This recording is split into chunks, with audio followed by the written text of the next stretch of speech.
Welcome to the Healing Health Podcast. I'm Amber Petty. In this episode, I'll be talking to Professor Botti from Deakin University's Institute for Health Transformation. We sat down to discuss her research around pain management and patient safety. She answers the important question of how do we get patients back on their feet quicker after surgery? So join us now in the conversation.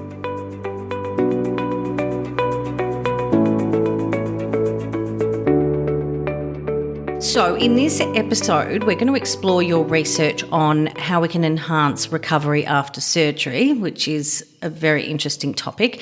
But first, I just wanted to give some context to who you are in your professor role at Deakin, but also your role at Epworth Healthcare. My major role as a professor is to lead the Epworth Healthcare Centre for Quality and Patient Safety Research. So that's a joint position between Deakin University and Epworth Healthcare, and I direct the centre for nursing research in particular, where we engage in clinician-originated research around issues in healthcare that affect the health service. Let's talk about your particular research. My research is very much around patient care delivery in acute care environments. So I research areas like patient safety, falls prevention, pain management, and patient experience overall. And in my role, I work with clinicians to try and find solutions for issues in healthcare that affect patient experience. And I supervise students in research programs around that area predominantly. Let's break down some of the parts of the areas that you work with clinicians. So pain management, what's some of the research that you're finding around pain management and how, I guess, we can be supporting better? Yes, well, pain management is actually quite a complex thing to achieve because there isn't really a objective measure of pain, and how people experience pain depends on their past experience, their expectations, the illness, the tissue damage that's involved, and it can be quite idiosyncratic, and it's a totally subjective experience.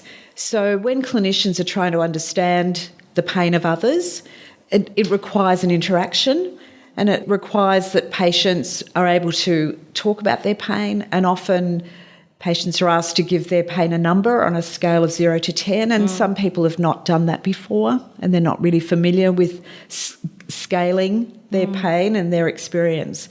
And often pain is in hospitals, in acute settings, is treated with opioids, and there's often concern about using opioids and fear of addiction and fear that patients will become over-sedated. So we find that in a lot of circumstances, pain is not well managed in acute care environments, and that patients have unnecessary suffering. And so our role is to try and understand why that happens and to try to come up with solutions that help patients communicate their pain better and clinicians to make better decisions about the pain management that they offer patients in that circumstance. What's an example of acute care? Acute care is any episode of illness that it can be an episode that is exacerbated from a chronic condition, or it could be an illness that appears spontaneously, something like appendicitis or cholecystitis, where patients need to be admitted. Generally, people go into hospital because they need full care for a 24-hour period, and that care can't be delivered in their own homes. We do try to keep patients out of hospital because hospitals are not necessarily a safe place for people. There's hospital-acquired infection. People are in environments where they're not at home, and they have a propensity to fall. They can develop pressure injury. Their mobility is reduced, so as in particular older people, they're vulnerable to functional decline when they go into hospital environments. And hospitals are very costly places to be. So we encourage people to stay at home, and we are shortening their length of stay in hospital as much as possible.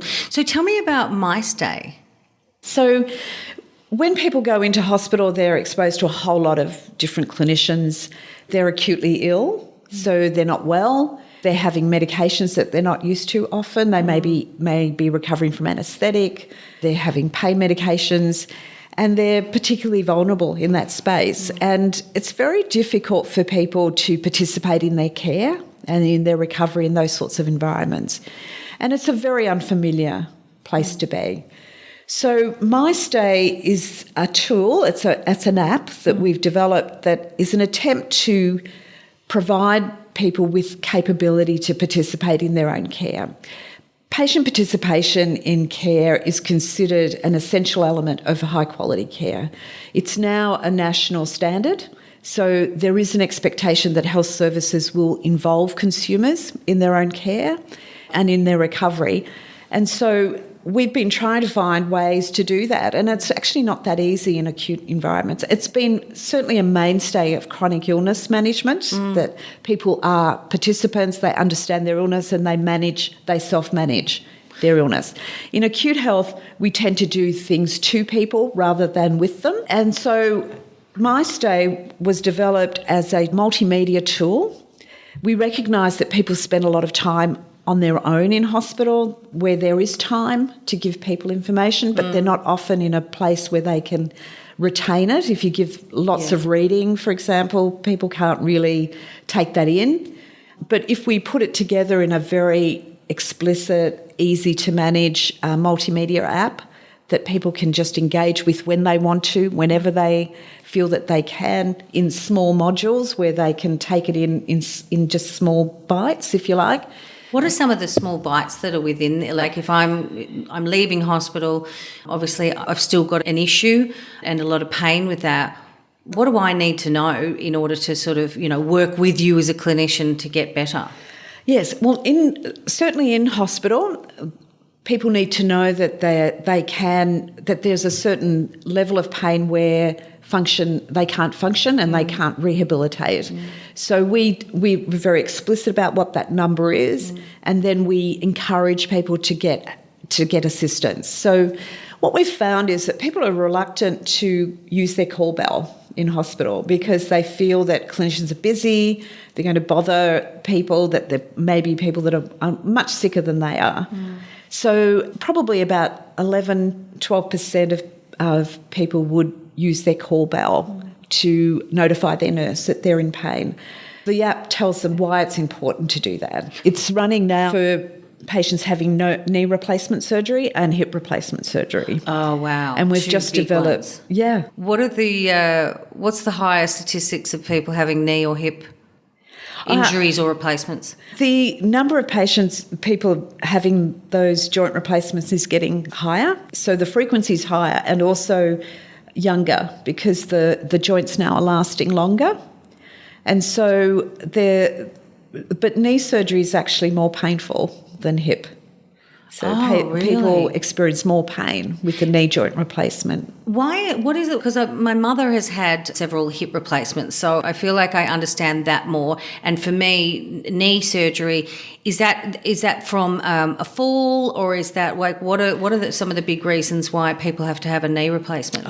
Probably the very main reason is osteoarthritis. Okay. So it's wearing down of the joint. And that can be, is that brought on, like, am I more inclined, like, who is more inclined to have that happen, or is it a really sort of a physical unknown? It's probably age-related. Okay. As people just like age, their joints, their joints. But it could be due to weight and sports injuries and other events. But generally, it's a breakdown of the knee joint and or hip joint and requires replacement. And it's usually at end stage where no other treatment has been successful.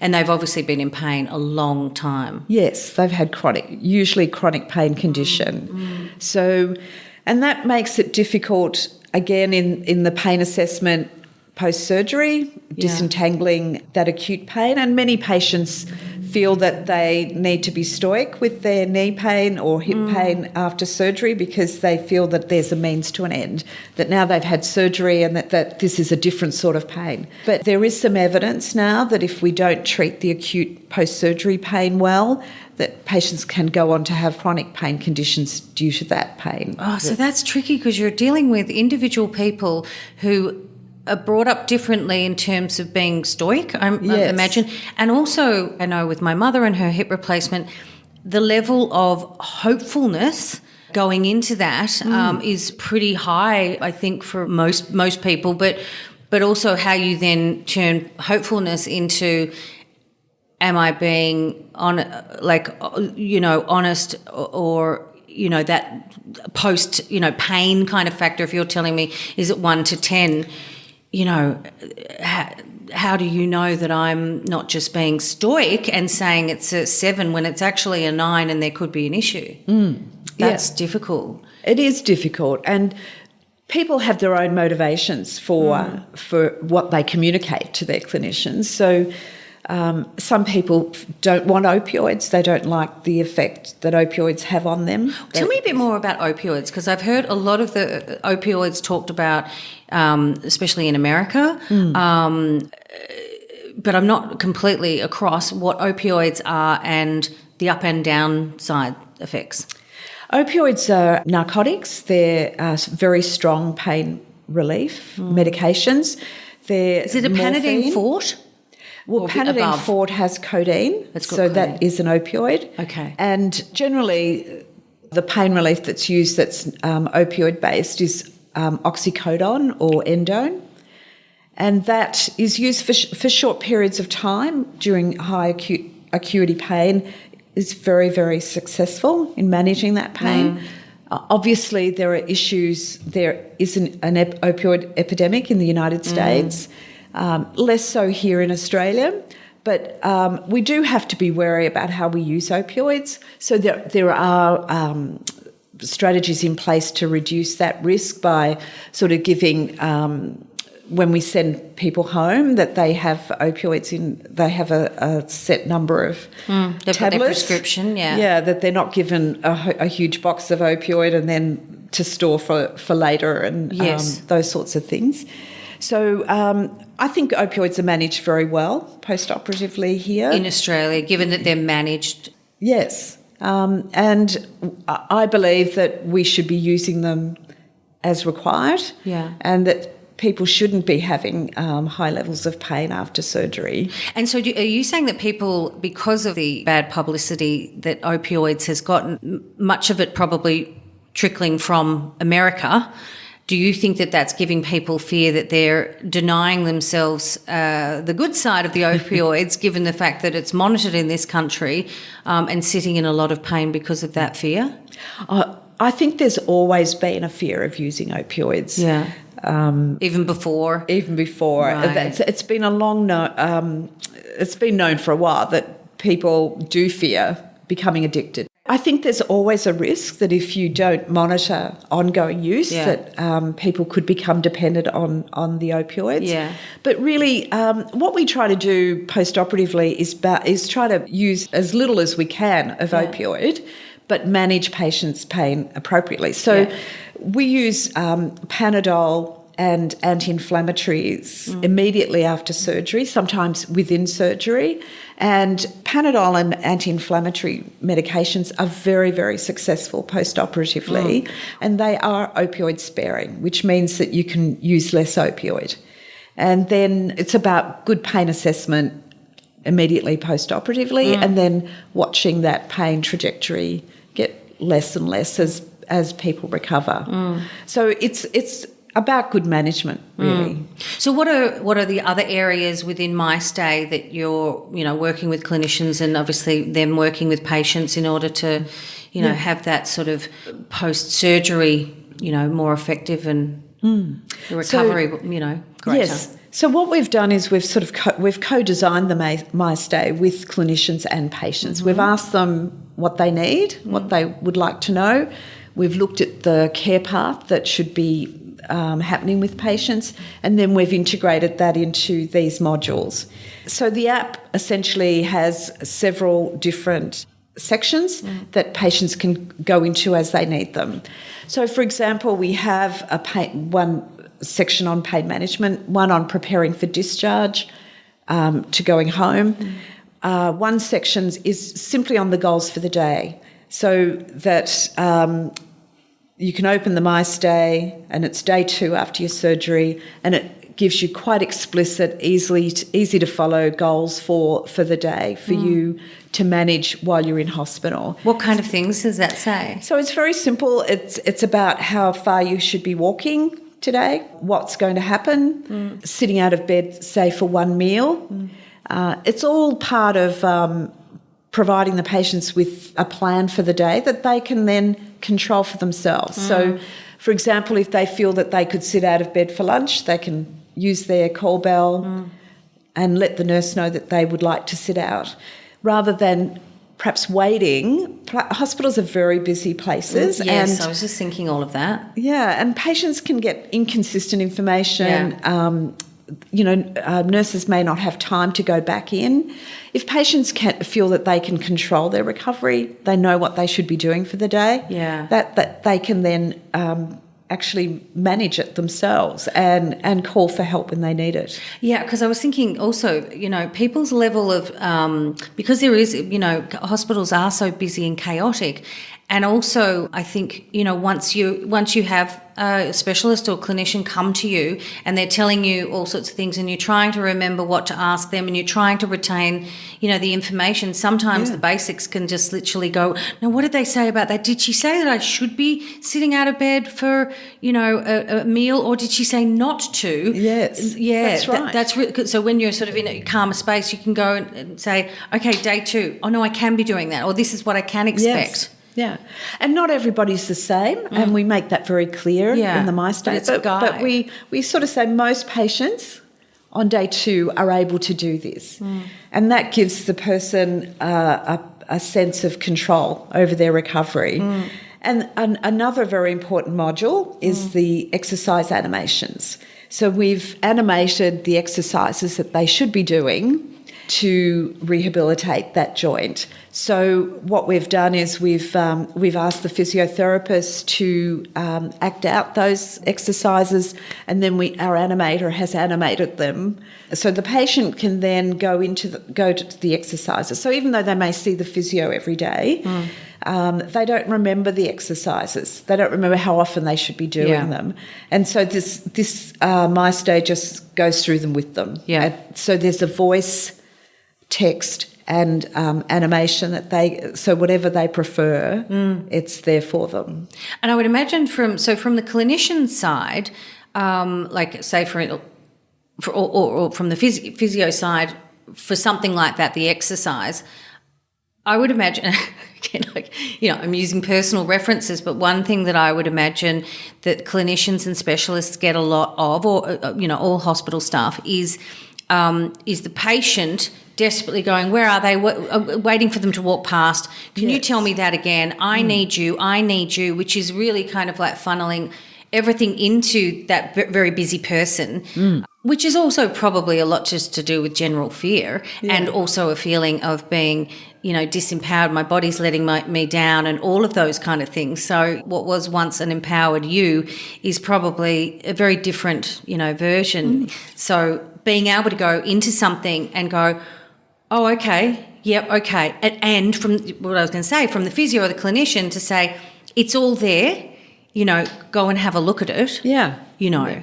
So that the My Stay is giving people the capability. They don't have to try to commit everything to memory, as you say. Yeah, totally. They know it's all there for them, and they can access it whenever they like. What we really need, though, for true participation to happen is that they are given the opportunity to participate. So it is important for clinicians, for nurses, physios, to access the My Stay with the patients at some point. Yes. And to say, look, this is here and we're here to help you achieve this. And so don't feel that you can't call us because we look like we're busy. And we're not just saying, here's an app, off you go, good luck with all of that. That's right. This is to give you the sense of what's happening for the day so that then you can work with us. And and to make those important connections, because when we implemented it and we trialled it, we found that people generally if their pain is high and they're trying to mobilise, they're worried that they're doing some damage to their new joint. Yeah. So they stop mobilising. Yes. And we actually did trial. We ran a randomised controlled trial when we first implemented the knee joint replacement MyStay. So some patients received it and others didn't. Yeah. Tell me a bit about some of the real, the examples that you've got of these trials. Yes. So this trial gave us the opportunity to randomly allocate patients so that there were no other factors that might bias the findings, and then we were able to see how people behave in relation to the key goals of recovery with or without the MyStay assistance. And what we found was that patients who did have access to the MyStay had less pain during their hospitalisation. They were much more satisfied with their care. They had a better experience overall, and they were much more likely to recommend that hospital, that health service to their family and friends for their surgery.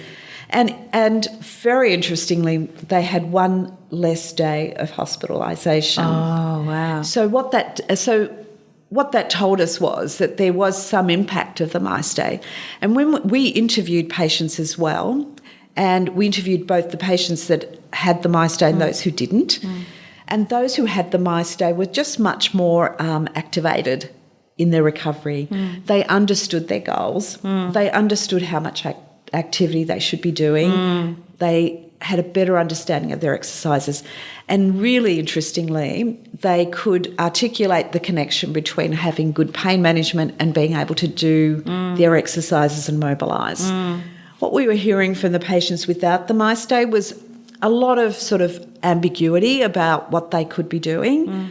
Certainly reluctance to mobilise too much, to move or walk if they had a lot of pain. And they preferred to wait until they could see their surgeon. And I can thankfully, touch wood, I've never been in that situation, but I can, I can now see absolutely like the risk factor or being brave or both with doing that if you're not 100% sure that that's what they said and that this feels right. Is this the right thing? Yes, moving on this pain and this delicate area is what I'm supposed to be doing. I can really see how you go, I'm not going to risk that. Yes, exactly. Because none of them would want to be in any more pain than the poor things have already been in. And they don't want to risk the success of their surgery. How will you change tomorrow? Design a future beyond your own. Design a future that makes a difference. Deakin's research students are the best and the brightest, with access to global leading researchers, world-class facilities, industry partnerships, and innovative research centres designing cutting-edge solutions that make an impact. Become a change maker. Become a Deakin research student. To discover more, go to deakin.edu.au/research. Deakin, more than a university. What are your visions for a world that has a better surgery recovery rate? I think we would definitely like to keep developing them. They're getting better every time we do them. So we've just developed the MyStay for cardiac surgery, which again captures more. We're better at working with patients to make sure that we're incorporating material that they need. So I think we'll get better at them. So you'll keep branching out to different surgeries? Yeah. We certainly will, and we definitely want to branch out towards covering the whole journey of recovery rather than that focusing on the like a generic recovery piece module. More so the journey. So people should ideally receive the MyStay before they come into hospital, so they've had a chance to understand what's going to happen, and then they should be able to take it home, and it hopefully guides them through their recovery at home. And certainly the trends overseas are showing that patients are going to stay less and less. I mean, for joint replacement, hip replacement surgery, patients overseas are going home same day, second or the next day. And I think the trends are pretty much happening here. And that's down to things such as, what's in MyStay and the guidance and I think it's more to do with trying to keep people out of hospitals and send them home earlier and give them home supports. I see. But in that means that tools like MyStay are even more important. So because people will have to rely on their understanding of their recovery when they're at home. And so we see the movement now towards developing these MyStays for the whole journey until they've fully recovered from their surgery. So we're working towards extending the MyStays. So originally the MyStay was about my stay in hospital, and now we're looking towards a My Recovery trajectory, so that people can take these with them and use them. And who do you need to support you on that to get that across the line? Well, they're not cheap to develop, as you can imagine, because there's a lot of cost in the animations. There's a cost in producing them. So what we do before we develop them is we systematically review the best available evidence about recovery, so that we're giving so it's good an advice. updating, yeah. We then have to test that content with clinicians to make sure that clinicians agree with that trajectory.